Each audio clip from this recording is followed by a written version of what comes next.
اب لمبا میں نے کہا نا 35 سے 40 کے قریب صحابہ کرام ثنا خوان تھے. پوری نعت کونسل اس سے بڑھ کر بہترین اور جگہ کون ہو کیا ہوگی جہاں یہ ذکر کیا جائے. یعنی اتنے پیارے ثنا خوان آپ یقین کریں اکٹھے میں نے کبھی نہیں دیکھے.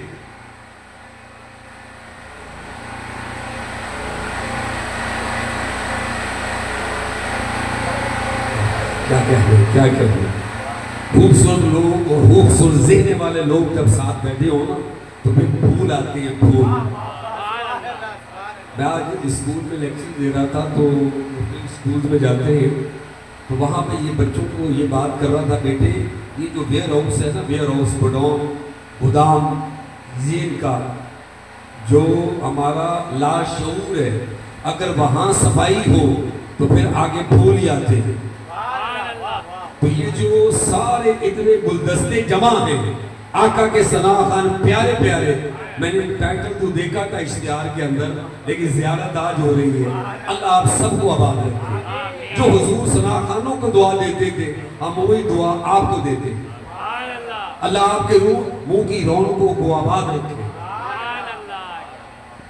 یہ جو ہدیہ دینا ہوتا ہے ہدیے دیتے ہیں پیسے دے دیے ہار پہنا دیا چادر مبارک عطا کر دی تو آپ کو اس واقعے سے سند مل گئی کہ نہیں کہ آقا کریم نے چادر عطا کی. اب تھوڑا سا آگے آئے ذرا اگلی صدیوں میں تھوڑا سا آگے آئے تو ایک ہستی ہے جن کا میں نے شروع میں آیت مبارکہ کے بعد قصیدہ بردہ شریف ایک شعر پڑھا تھا مولا یسلم وسلم دائماً ابداً. یہ امام شرف الدین بصیری رحمت اللہ تعالیٰ علیہ کا کلام ہے. جب آپ نے یہ 600-700-800 سال پہلے یہ کلام لکھا ان کو فالج تھا یہ گھر سے نکل نہیں سکتے تھے. جب یہ بھی کلام لکھتے تھے بادشاہوں کے قصیدے لکھتے تھے. ایک دن خیال آیا میں دنیاوی بادشاہوں کے تو قصیدے لکھتا ہوں کیوں نہ آج حضور پاک کی شان میں لکھوں.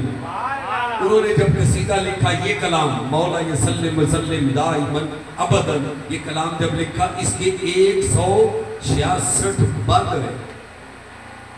اس کے 166 بند جب یہ لکھا رات حضور پاک تشریف لے آئے زیارت ہوئی فرمایا بصیری اٹھو جو ہماری شان میں کلام لکھا ہے وہ سناؤ. فرمایا آقا کیسے اٹھوں مجھے تو فالج ہے 13-14 سال سے گھر سے باہر نہیں نکلا. فرمایا ہماری شان میں آپ کلام لکھے اور فالج رہ جائے.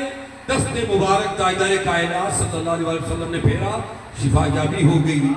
اٹھے وضو کیا اور کھڑے ہو کر ادب کے ساتھ آقا کی بارگاہ میں وہ سارا کلام 163 بند سنائے.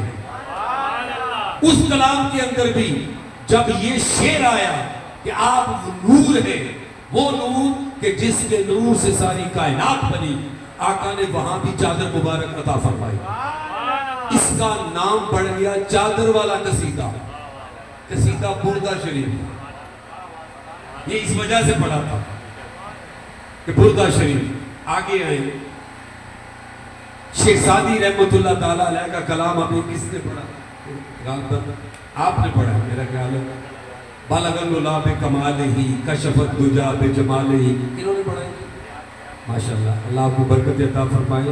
ہمارے مرشد فرماتے ہیں بیٹے یار ہر محفل میں اس کو پڑھا کرو کیونکہ جب 3 شعر شیخ سعدی رحمت اللہ تعالیٰ علیہ نے حضور کی شان میں لکھے چوتھا مصرع بن نہ پایا یا سائیوں نے بننے نہ دیا یا مالک نے بننے نہ دیا. یہ کیسے ہو سکتا ہے 3 بن کے چوتھا نہیں بن رہا تھا اس میں راز تھا. راز یہ تھا فرمایا بلغ العلا بکمالہ کشف الدجا بجمالہ حسن الجمیع بخصالہ. یہاں تک رک گئے آگے مصرع ربائی پوری نہیں ہو رہی تھی. رات سوئے اسی کشمکش میں کرم ہوا آقا کریم خواب میں تشریف لائے. فرمایا شیخ سعدی رحمت اللہ تعالیٰ علیہ چوتھا مصرع ہم عطا کر دیتے ہیں. صلو علیہ وآلہ صلو علیہ وآلہ. سب کہے صلو علیہ وآلہ۔ سبحان اللہ، یہ چوتھا مصرع حضور پاک نے عطا فرمایا تو آج تک دنیا اس کلام کو پڑھ رہی ہے۔ آگے آئیے قریب میں شاہ ولی اللہ محدث دہلوی رحمۃ اللہ تعالیٰ علیہ، ان کے والد گرامی شاہ عبد الرحیم، جن کے بارے میں اکثر محفلوں میں ایک شعر پڑھا جاتا ہے کہ آپ ہر واقعے کے پیچھے کوئی نہ کوئی لاجک ہوتی ہے۔ ہم الگ بات کہ ہمیں معلوم نہیں ہوتی، مگر انہوں نے وہ بہت لمبا چوڑا آقا کا میلاد کیا کرتے تھے، بہت خرچہ کرتے تھے۔ ایک دن حالات پریشانی کے آگے میلاد کے دن جا رہے تھے، انہوں نے جیب میں ہاتھ مارا تو چند سکے تھے، باہر چنے والا جا رہا تھا، اس سے چنے لیے اور تقسیم کر دیے چپ کر کے بچوں میں، اور بوجھ دل میں بوجھ تھا کہ میں اتنا بڑا میلاد نہیں کر سکا،